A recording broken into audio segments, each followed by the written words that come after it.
that the sun shines down its power to all the world and makes the wind blow strong as it will. So lovely earth can stay lovely still. Hello, ladies and gentlemen. This is Energy Week with George Harvey and the famous Tom Fennell. In the flesh. In the flesh.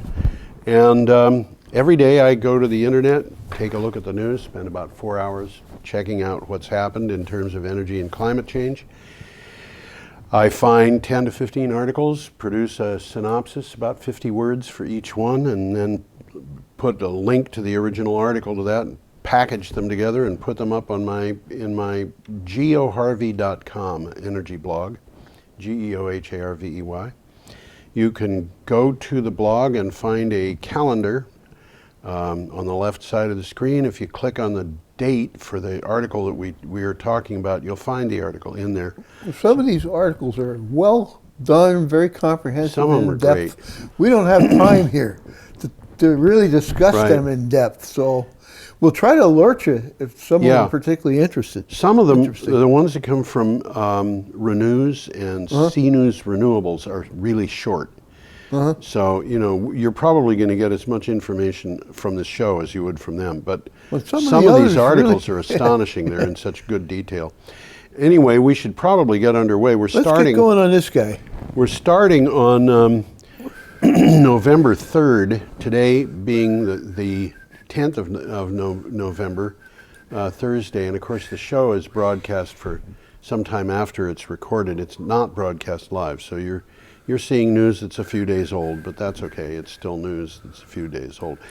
Okay, this is from the Commons, which is our local paper. A local paper, that's right. Yeah. Okay, what's the title? Vermont Yankee Insurance Fund benefits Rutland Solar and other projects. And that's a picture of a picture of a renewable, an anaerobic digestion plant. That plant, by the way, is not in Vermont. That particular. Well, we can cheat a little. We can cheat a little. That plant, I believe, is in Germany, but it's it looks like Vermont, so we'll just tell everybody it's Vermont and get away with it. Right? There you go. Nobody's going to call it. Anaerobic digester research, renewable energy education, and Rutland Solar Development are the latest beneficiaries of funding from an old Vermont Yankee insurance policy. The state public Service Board has approved Green Mountain Power's plans to distribute $302,719 from a nuclear electric insurance limited fund. And none of it comes to me. This raises some interesting questions. Yeah. How is Green Mountain Power even getting involved in this? And there's a story. There is a story, and it's not very long. Yeah. GMP once held an ownership interest in the Vernon plant. And they didn't give up the insurance company. It is entitled to long-term proceeds related to insurance coverage with a state mandate to allocate most of that money for development and use of renewables. Yes. Okay, so they in fact still own the company that's called Vermont Yankee. They don't own Vermont Yankee at all. They own the company. The company called Shell Company. That used to own Vermont Yankee. And of course, Vermont Yankee is being sold again. Again, we'll be talking about that a little bit later. We'll get to that in a little bit. But, yeah, that was from the Commons. And do we have anything else on that one? Not worth mentioning. Okay, our next one comes from Renew Economy. And I'm fidgeting, I'm sorry. But that's okay. What's the title of this one, Tom? NSW, and you're going to tell everybody what that is. I will indeed. Makes a major push into renewables and electric vehicles. NSW is New South Wales, which is a state in Australia. Yeah. Okay. Just like Vermont or New York. It's just New South Wales. The New South Wales coalition government has decided to break ranks with its coalition partners in the federal arena and announced a major expansion into both large-scale and small-scale renewable energy, as well as electric vehicles and energy efficiency, as part of a new plan to reach, quote, zero net emissions, end quote, by 2050. And this is really interesting to me because it means the political unity of the coalition government in Australia is shattering. losing grip. Yeah. Well, as we've talked about on the show, there's an ongoing, I won't say a battle, but turmoil between the states and the federal government. Yes. Particularly as far as renewables are concerned. Yes. The states generally support them, and the federal government generally supports coal. Yes.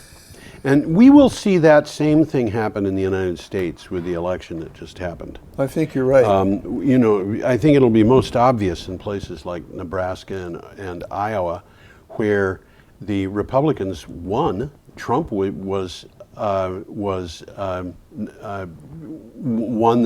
the ballot in those states, but there's an enormous amount of support for renewable power and the idea of climate change because they make a lot of money on that. Well, there's a lot of wind in the northern Midwest. Yes, there is. Yep. I was born in Kansas and spent Sounds like a song. Good deal of, well, I was born right, you remember The Wizard of Oz, that gray picture of the gray farms and everything at the beginning? Yeah. That was right across the street from where I lived. You're kidding me. No, I am. Yeah, so you recognize it. Oh, you are kidding. I am kidding. And but I was born in Kansas in the same town as Amelia Earhart. Wow. Yeah. Who I never knew because she died apparently before I was born. Anyway, our next item is from Echo Watch. The feds to auction off Ohio's only national forest to fracking. To fracking. This kind of stuff's going to get worse. It's going to get worse. Following its final environmental assessment and a finding of no significant impact, the Bureau of Land Management has decided to offer 40,000 acres of Wayne National Forest, Ohio's only national forest, up for fracking. The auction will begin on 1,600 acres on December 13th, with bids starting at $2 per acre. This is crazy. Well, finding of no significant impact, we've got some impacts coming later in this show, too. Yeah, so, do you have more on that, or should we just move on? It's more but it's what you would expect. The environmental groups have spoken out against this. Yes, of course. The power industry or the fossil fuel industry is greatly in favor, and so they're all calling each other names. Yes, well, I happen to be a person who calls names, and I don't generally aim that at environmental groups. Okay, our next item comes from the Recorder. This is a little bit more local. A little more local. Deerfield Dam sold to investment firm in Boston. Now, we've been after these dams for quite a while. Yeah. ArcLight Capital Partners, an energy investment company based in Boston, has signed an agreement to buy TransCanada's hydroelectric facilities along the Deerfield and Connecticut rivers. The sale is expected to close in mid-2017, subject to customary regulatory and other approvals. The price has not been announced yet. Vermont had been looking at buying those dams. We were looking at it. We couldn't afford it, basically. I don't think we just had the wherewithal to do it. Well, it's too bad. Back about 10 years ago, yeah, we had the opportunity to buy these things at bargain basement prices. Yeah. Because the owner was going bankrupt. And TransCanada came in, and the state of Vermont said, no, we're not interested in that. That's what they said, but it's not exactly what they said. I forget who was the governor then. Jim Douglas. He said, we're not communists. He was a very nice guy. Jim Douglas was a very nice guy. He might have been, but he made a mistake in this case. Well, he's letting ideology govern his reason. And if you don't mind my saying so, that's exactly what went wrong with a number of groups during the 20th century that did things like start the Second World War. No, I'm sorry. You've got to be more pragmatic than that, and he was not. So, quick takeaway here. Yeah. Of the 13 hydroelectric stations being sold. 1,300? 13. Oh, 13. Hydro. 13 hydro stations being sold. All 6 Connecticut River stations are based in Vermont. Okay. Or across the Connecticut River between Vermont and New Hampshire. And New Hampshire. Okay. One of those is in Vernon, I think. One of them's right Next to Vermont Yankee. Right next to Vermont. As a matter of fact, we're going to have a about picture. 3 or 4 city blocks. Yeah, we're going to have a We will picture have a that picture shows of it it, yep. later on. 5 of the 7 stations are along the Deerfield River in western Franklin County. Right, There's 2 of them up by Mount Snow. right. And at that time, the time this was built, and it may still be, the Deerfield River was the most utilized river in America Really? for power generation. Yeah. Because they had 7 stations in a row. Yeah, Every few miles, they had another hydro Right, station and- on a small river, yeah. but with a lot of water in it. It had a lot of water going through it, and there was a lot of drop, which meant that there were a lot of opportunities for very small dams. Well, it starts way up by Mount Snow, so it's in the highlands, Yeah. and it's going down to the Connecticut Yeah. River, and it was pretty steady all the way. Yep. So it's actually when it was done, it was brilliant. Yeah. It was brilliant. Yeah, you can get a lot of energy out of water that has a big drop. That item, by the way, came from the Recorder, which is the Greenfield Recorder. Yep, it's a Greenfield newspaper. Okay, we're up to February. We're up to Friday, November 4th, and we've got an item from Vermont Biz. USDA helps Vermont businesses make energy investments with $3 million in REAP funding. So you're going to tell us what REAP is. I hope I will. The U.S. Department of Energy provided capital support for 17 Vermont businesses transitioning to renewable and energy-efficient technologies to cut costs and energy consumption this year. The grants and loan guarantees through the USDA Rural Development, Rural Energy for America program. That's REAP. That's REAP. Rural America for America program. Totaled over $3 million. Now, I was reading into this. Yeah. This is pretty good for small entrepreneurs. yes, The grant started at 20 grand, yeah, and the deadline for a lot of them have been granted already. Right. But there's still money left. Yeah. And you got until March 31st of 2017 to apply.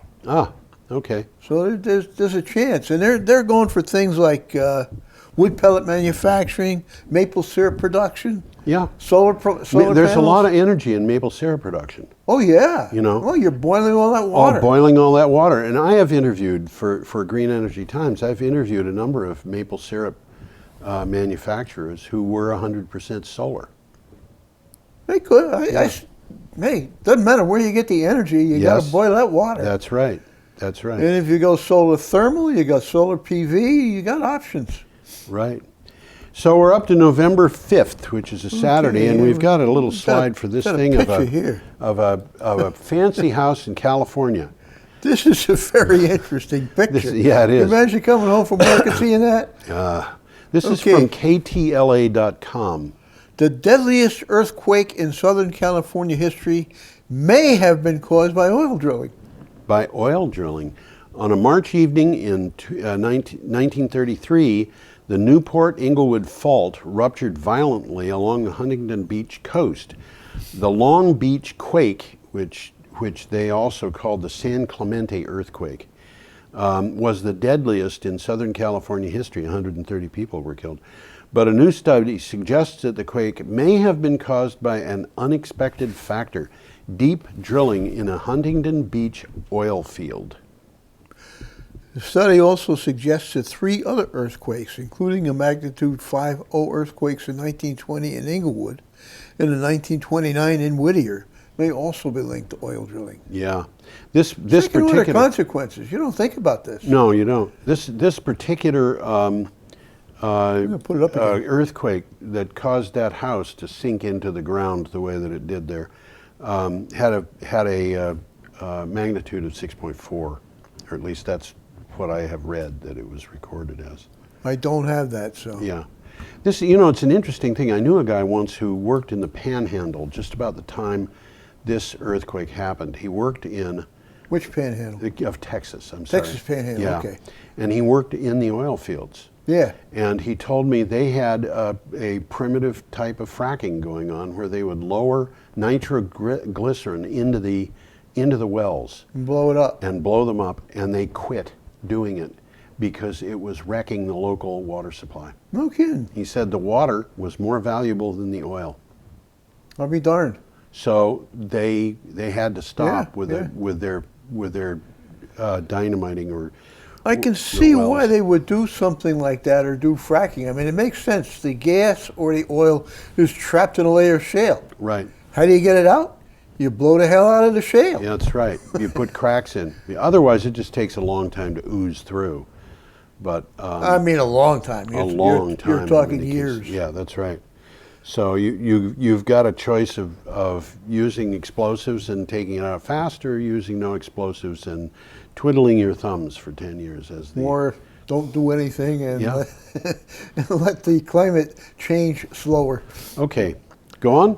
Yeah, let's go on. Okay, still Saturday, November 5th, and this is from Clean Technica, and this is important.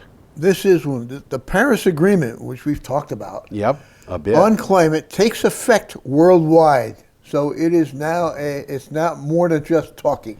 Yeah, and this is something that President-elect Donald Trump is going to have to deal with. This is Yeah. the law. Clean Technica reported this. The Paris Agreement, also called the COP21 Agreement, on climate change became international law on Friday, November 4th, 2016, after about 20 years of global wrangling. Exactly 30 days ago, it crossed both national and emissions thresholds needed to enter into force. The agreement now has 98 parties, representing nearly 70% of global carbon emissions signed on. By the way, today in the news, the 140th country signed on. I signed into this. That's so it's right. not 98 anymore. Not 98 anymore, and that 140th country was Australia. Was it really? Yep.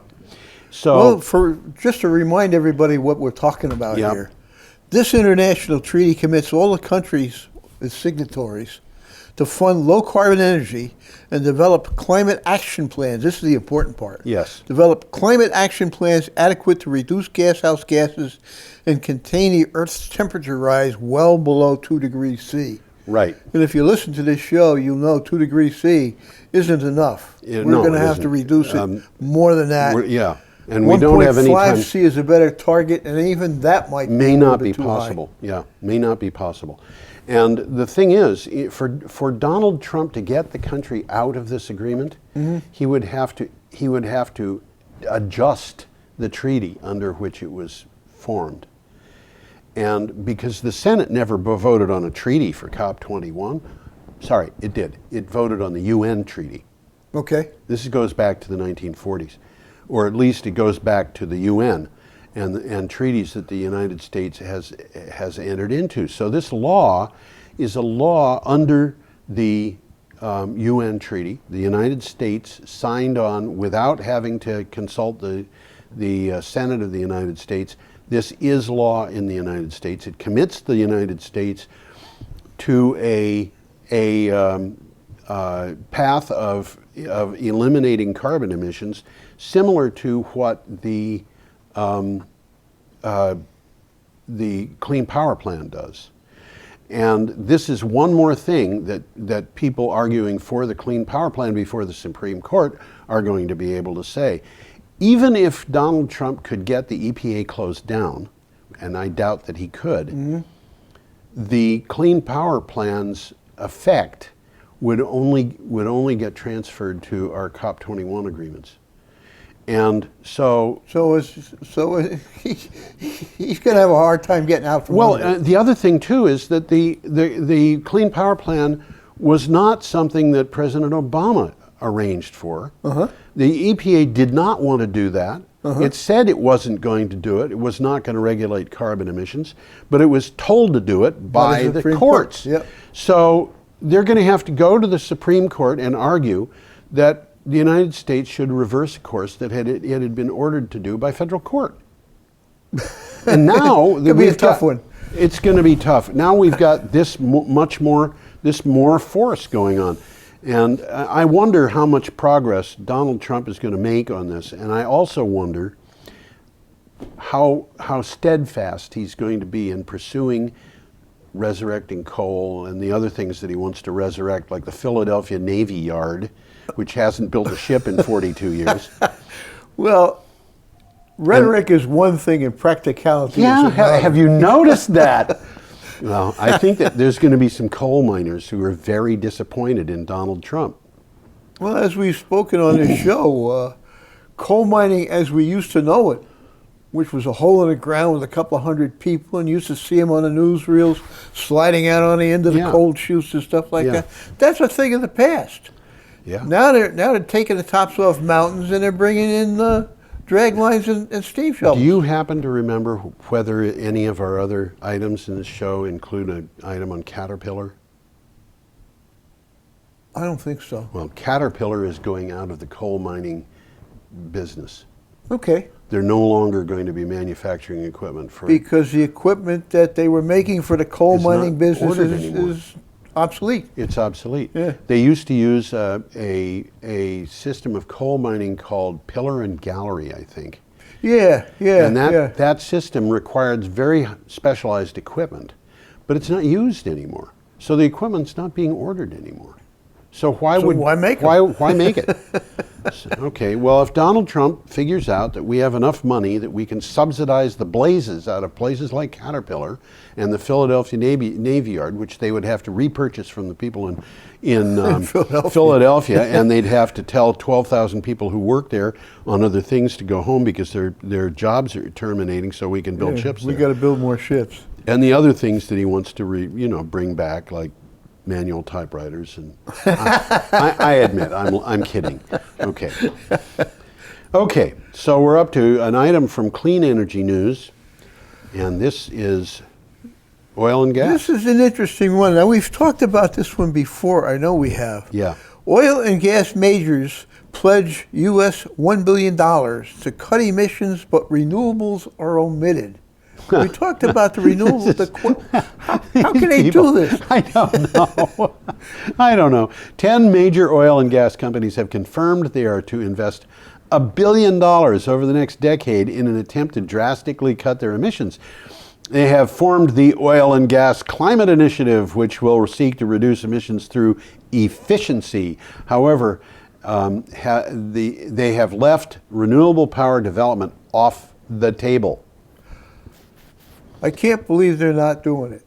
They're just not telling anybody about it. If there's a chance to make money, you better believe they're looking at it. Yeah, and efficiency is only going to reduce their sales. So what are they going to do? That sounds like a self-defeating something or other. Yeah.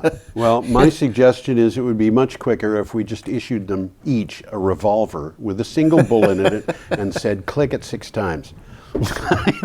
Well, some people like Vince Foster needed 2 bullets. So I'm told. Yeah. Yes. To shoot himself in the head. Yes. I don't know. That's a good trick. I don't know. I don't know what to say about it. Okay, so we are at we have a picture coming up. Yeah. This is from the Japan Times. Interesting place there. Yes. I'm looking at that picture, Yeah. and from this vantage point, it looks like there's an awful lot of buildings right around those turbines. Yep. You think maybe people live there? I don't know, but there are thousands of people in the United States who live in wind farms, and we've talked about that. This is not the United States. No, but this yeah, is we've China. talked about it because it looks like there's buildings all over the place. That looks like a seacoast resort town. It does, and I've seen other pictures of this, by the way, and there are people who go bathing on the beach there. It's a very pleasant-looking beach. So what's the title on this? China pledges 18% cut in carbon emissions by 2020. Yeah. That's a big bite they're taking. It's a big bite they're taking, but numbers from China, my advice is never believe them. China's cabinet issued a new climate plan targeting an 18% cut in carbon emissions by 2020 compared to 2015 levels on the same day that the Paris Agreement involving nearly 200 countries took effect. Under the new State Council plan announced Friday, coal consumption must be capped at about 4.2 million tons in 2020. Now, this is, I think, disappointing. It sounds like a big reduction, But in fact, 4.2 billion tons means more coal than they're currently using. Does it really? Yeah. It's an interesting backstory here. Yeah? I'll read just a couple of sentences from it. Okay. In recent years, China has become a world leader in renewable energy investment and installation of new wind and solar power capacity, Right. which is true. Yeah. But efforts by the central government to break away from coal consumption have been frustrating at times. Yes. Sounds like the right hand isn't listening to the left hand. Well, that's why you don't believe numbers that come Even from China. after Beijing declared a war on pollution, hundreds of new coal power plants were approved. Yeah. Okay? In the provinces. Approved by local governments. So Yes. they're fighting each other. They're fighting each other. And, Well, you know... the local governments are looking to make money for their own economy. Well, they've got to, you know, the epitome of the problem with coal in China is that I forget which river it is. It might be the Yellow River. There's the Huanghe, I think it is. North of this river, the government says, well, these people are close to Russia and we don't trust the Russians, so we want the people in that area to stay there and defend the country in case the country's invaded. Okay. All right. By the way, Mao Zedong said we're going to have a carbine. This is a semi-automatic carbine of the type called a Simonov, which was a Russian design. We're going to have a carbine for every adult in the communes. Wow. And so, according to the Chinese, and I remember when this happened, they announced that they had in fact produced a carbine for every adult. And they had something like 700 million of these carbines in state arsenals. Yeah. Now, They didn't give them to the people, though. no. Didn't give them to the people, but they are in the local. They're there just in case they need However, in order to induce people to stay Yeah. in an area that they might have to defend, the Chinese said, if you stay there, we will give you free fuel for heating your home. And free fuel meant coal. So you have tens of millions of people, hundreds of millions of people heating their houses with coal that they get for free. Now, that's interesting. I never heard that one before. Now, that is a serious problem. Yeah, That it is is. a serious problem. Yeah, it is. So they've got these massive problems in China, and it's not like they can put in heat pumps everywhere. So, but they have to get off coal. There's no question about it, And they know it. and they know it. So there's local governments, central government, people complaining at each other, trying to figure out whether they can continue being communists in a day and age when one of the news items I came across, and it did not go into the energy news, so it's not on my blog, but I did come across it in the last week, was that there are now more billionaires in China than there are in the United States. Thank you very much. And they're communists. Yeah, they're communists. Yeah. Okay. Yeah. Okay. That's why, the billionaires say, don't worry about it, it's the people's money. Yeah, right. It reminds me of a friend of mine married a woman who had been born in Leningrad just after the First World War. Her mother had lived through the Second World War in Leningrad. Oh, boy. Yeah, she came out was being grim. rather thin. And I would imagine. And she said that when she was a teenager, she went to Moscow and she visited the Kremlin. This is part of a school trip. And she went to the bedroom that Lenin used when he was at the Kremlin, and she described it. It was kind of sparse, wasn't Very it? sparse, Yeah. very Spartan. It had a simple bed with a wooden frame. It was like the mattress was stuffed with straw. There was a simple writing desk. There was a chair with just a wooden chair. There was a calendar on the wall. This kind of thing. Yeah. It was very, very simple. And she went back to Leningrad and described this bedroom to her uncle.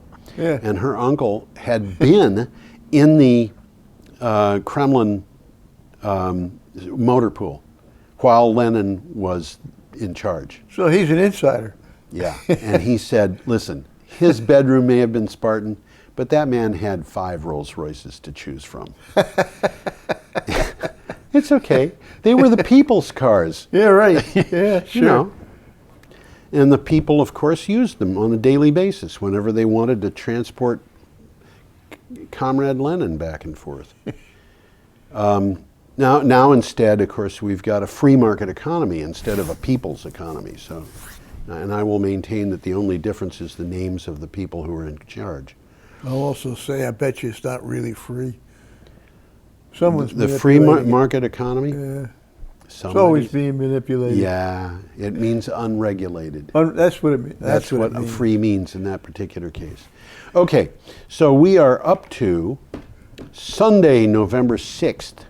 Well, we're going to find out how much Arctic sea ice is melting Oh, man. for every ton of carbon dioxide. This is we really emit. depressing. This is from the Daily Quint. And The Daily Quint. Daily Quint. Oh, everybody must get a subscription to that one. Yeah. So what did you read a title or is I just did, You yes. just did. Okay. For every ton, this is tonny, so it's not 2,000 pounds, it's 2,200 pounds of CO2 a person produces. The amount of CO2 from burning 100 gallons of gasoline On an average. on an average. Yep. This is Yeah, all averages. a parenthetical remark that I put into my blog because it wasn't explained. It's 100 gallons of gasoline.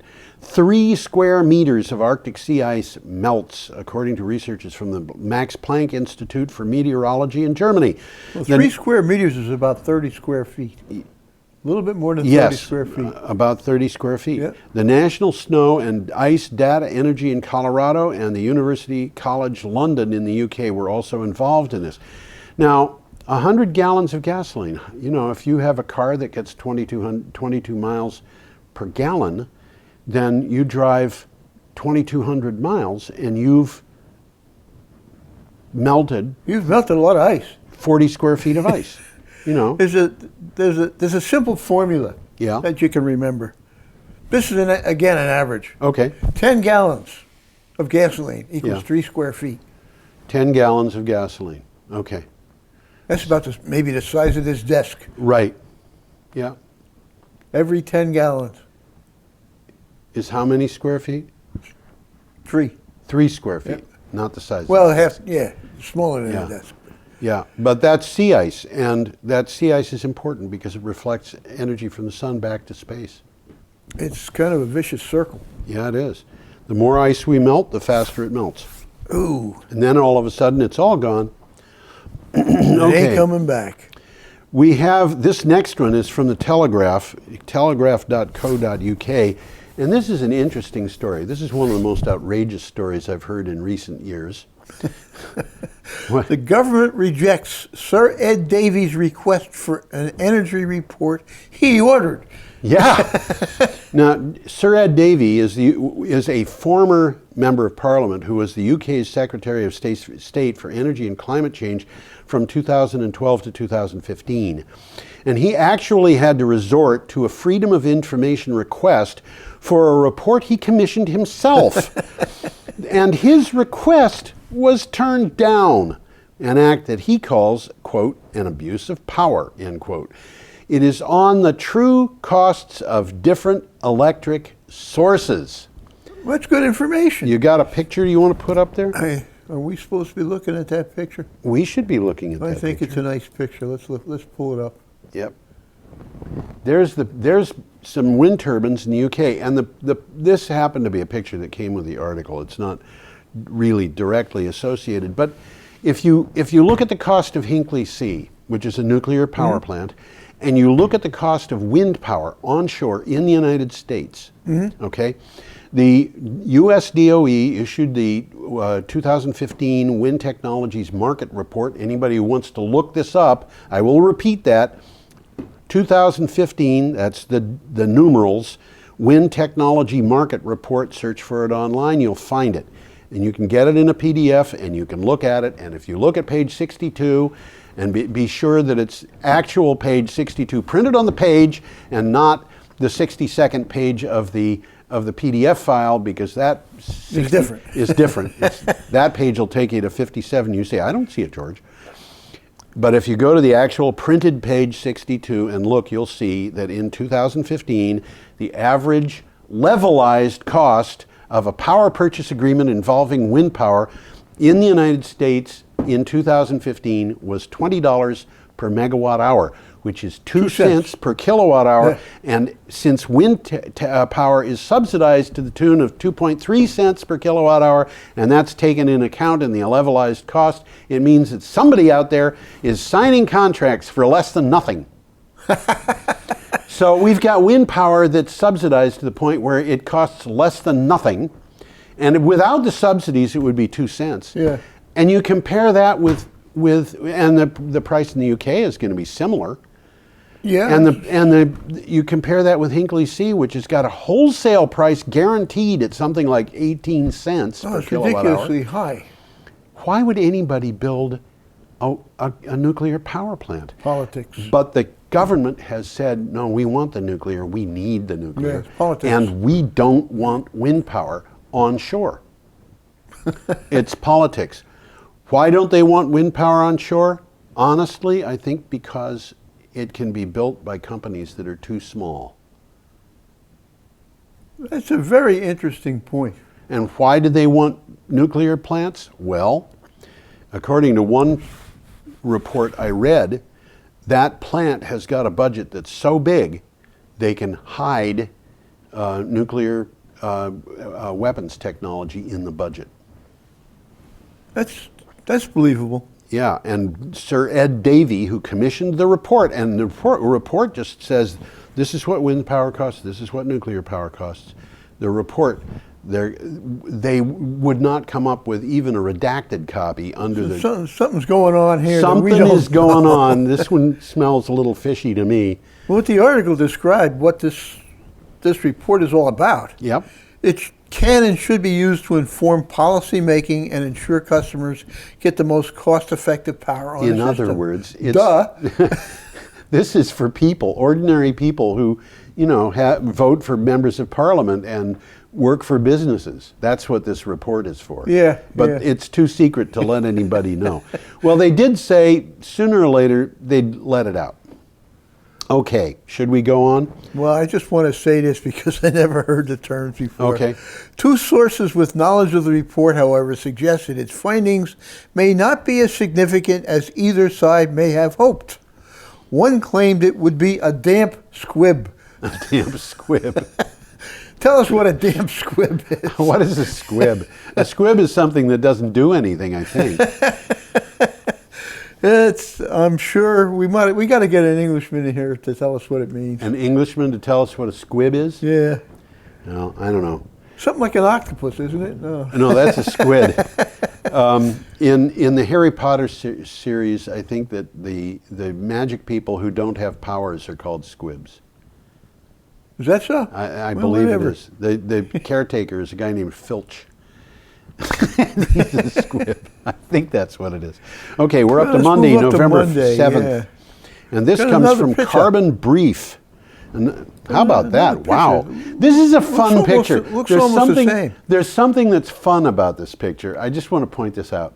If you look at the foreground, you'll see that there's smoke coming out of chimneys, and the smoke is moving from left to right. If you look in the midground, there's a rather tall chimney, and the smoke is going almost straight up. And if you look in the background, there's a big cooling tower, which is probably much, much, much taller than that tall chimney, and the smoke from it is moving from right to left.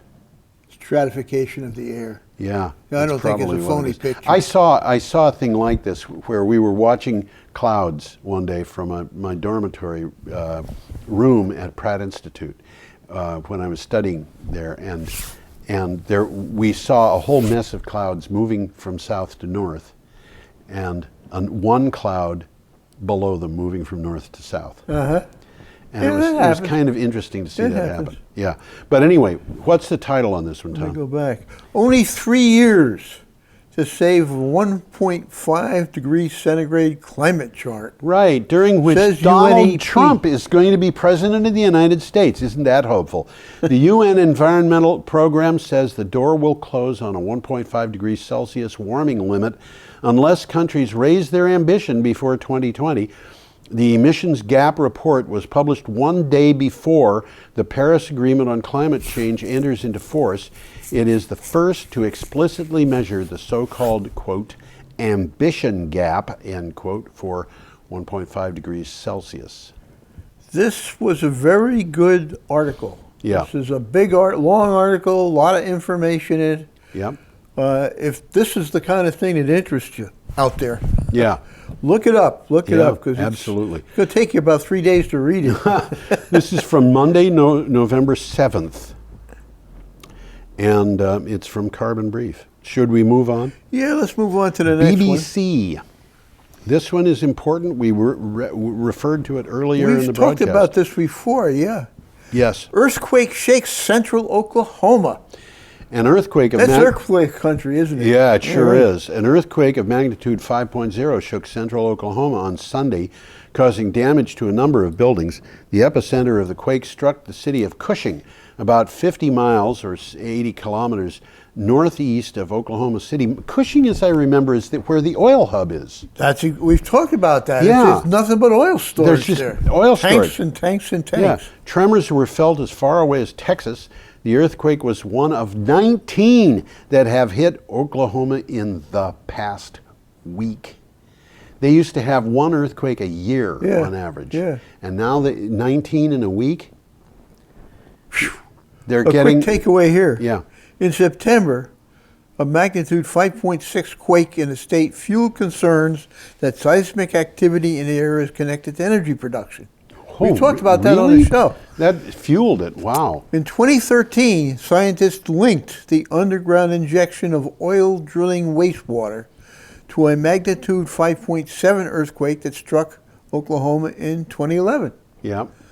Cushing, which has a population of about 7,900, is home to one of the largest oil storage facilities in the United States. I think it actually is the largest. The largest, Yeah. I think. It's And huge. did you get? And it wasn't affected by the quake, by the way. Yeah. Did you get in your list of items that last week or the week before the governor of Oklahoma has declared an oil prayer day so that people can pray for oil?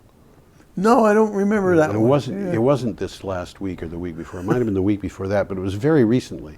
The governor of Oklahoma declared a day for They everybody. have prayer for oil, huh? Yeah, to pray for Oh, oil. good. Yeah, good for her. If they get their prayers okay. granted on oil and they're granted for the benefit of the people, my suspicion is that the whole thing will close down. Well, this one here is the gift that keeps on giving. Yeah. California regulator finds another cheat device in an Audi car. Isn't this amazing? And Audi happens to be made by Volkswagen. Yeah. This is from Clean Technica. The California Air Services Board found another cheat device in Volkswagen's group cars. Like the earlier device, the new one lowers a car's CO2 emissions. Actually, the earlier one I don't think did. I think it lowered the nitrous oxide and the NOx emissions. If the software detected that the car was on a test machine. However, the new cheat device is used on cars with automatic transmissions, regardless of whether they're diesel or not. It happens on cars that are gasoline driven. So here you go again. Explain how they knew the difference. They knew because they knew that The article explains it. steering wheel was The not steering wheel wasn't turned. You got to give them credit. These guys are smart. Crooked, but smart. Yeah, crooked but smart. Let's move on. It reminds me. We got Okay, a beautiful picture here Beautiful that's picture got here a of bad sign. Lake Mead. Where the heck are Okay. we here? Come on up, Lake Mead. There you go. There's Lake Mead. On the Colorado River, climate change is water change. We've talked about this We've talked before, about it a lot of times. Yeah. This is from News Deeply. The Colorado River Research Group released a concise 4-page paper explaining how climate change is affecting the river. It is a remarkably accessible summation of lots of complicated science. The conclusion is that we simply need to adapt to a future in which water scarcity is the norm. And there is a quote here, climate change is water change, end quote. Well, in case anybody's wondering, that's not paint on the canyon walls. No. There. That high water mark is the normal high water mark. Yeah. And Okay. if you want to know how tall that is, all you got to do is look at that little teeny boat. Yeah, there you go. That little teeny boat that's 3 stories tall. At least. Yep. Yeah. Well, 3, yeah. So, you know, I mean, you've got, what, 6, 8 stories of water that just disappeared. Just isn't there anymore. And by the way, Lake Mead is the reservoir that supplies water to the Hoover Dam. Yep. And the Hoover Dam supplies electricity to a whole bunch of people, and Yep. it's not supplying much of that electricity anymore. And not only is hydro affected by climate change, but in exactly the same way, coal, nuclear, and combined cycle natural gas plants, conventional natural gas plants are all affected by drought because they don't have water. They need water. There was a major multi-gigawatt coal burning plant in Canada that had, not Canada, in India, that had to shut down because its water supply dried up. Wow.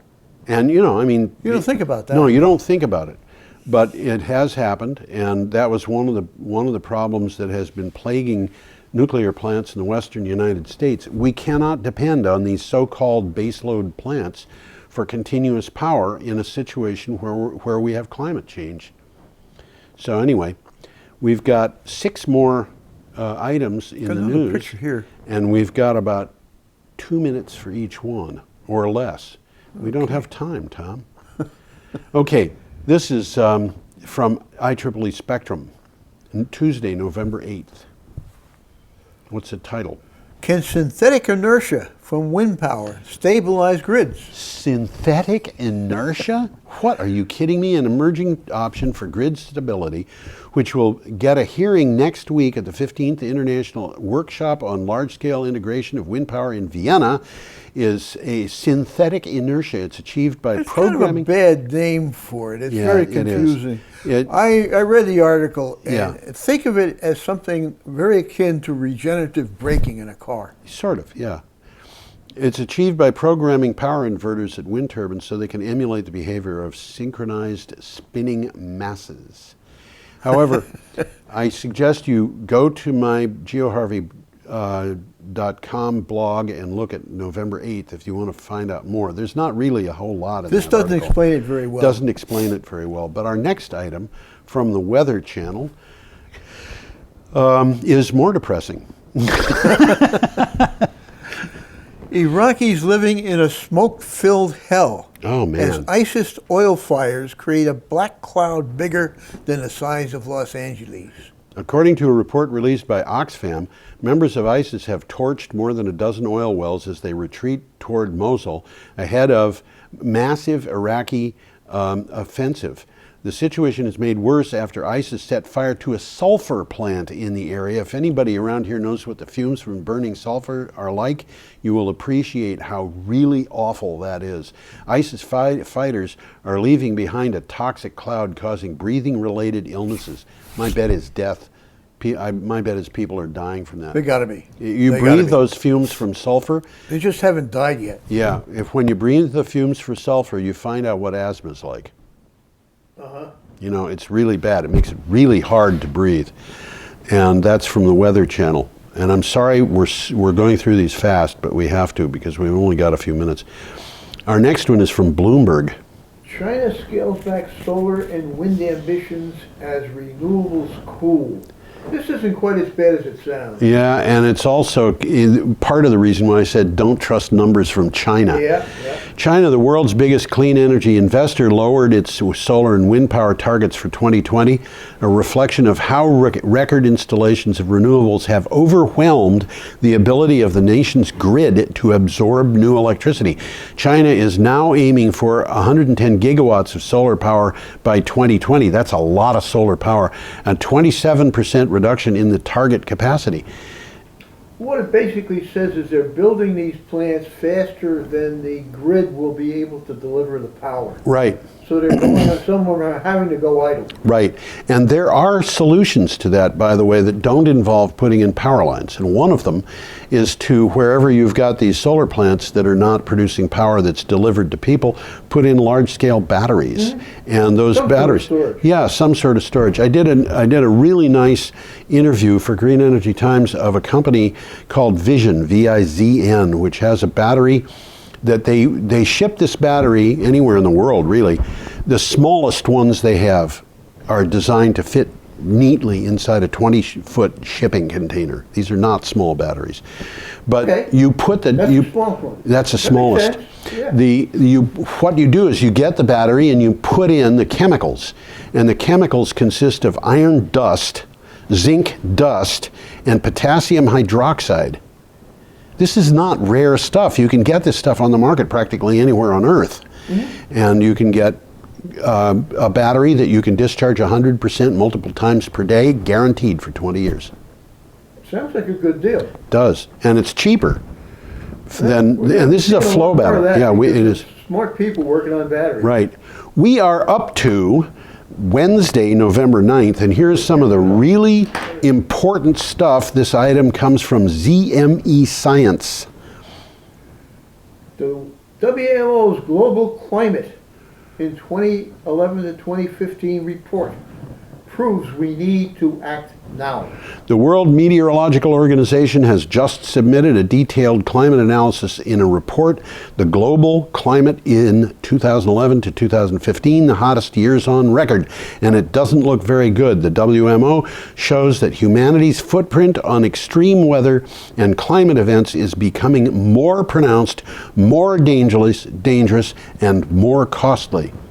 This was another very good report. It's in depth. Put the picture up. Did you put the picture? Oh, you had it up. Yeah, I'll put it back up. That's the artwork that was reported, but I think that artwork works for the next news item as well. So we'll put it up again. Well, I was just going to mention, this is a very good in-depth report on worldwide changes. Right. If you want to really get caught up on it. There it is. And read it. There it is. It's a very good report. Okay, our next item is from Hong Kong Standard, and we will put that clip. We don't have to have it up right now, but play it by ear, Tom. What's the title on this? World reaction to Trump. Climate scientists dismayed. Yep, scientists are dismayed at the election of science denier Donald Trump, calling it a huge blow. Alden Meyer of the Union of Concerned Scientists, a veteran U.S. observer of UN climate talks in Marrakesh, Morocco, says he hopes Donald Trump will adopt a more, quote, responsible, end quote, view of climate change once he takes office. And my prediction is that he will. He will. Yeah. Well, this guy goes on to say, even he does not have the power to amend and change the laws of physics. Right you are. To stop the impacts of climate change, to stop the rising sea levels. Yep. The So, world is not on track to keep the global temperature rise below 2 degrees Celsius. yep. But that scream that's up there showing the world screaming is apropos Donald Trump's election. Our last item is from the Recorder, again in the Greenfield Recorder. Well, we do really, but this is the last item that we have a news item for. Vattenfall, record low at... Oh, I'm sorry. Go ahead. Vattenfall record low at Krieger's offshore wind farm. Yeah, this You gotta explain what is that means. important. This is from Renews. I'm sorry, I said Greenfield Recorder. I was skipping this.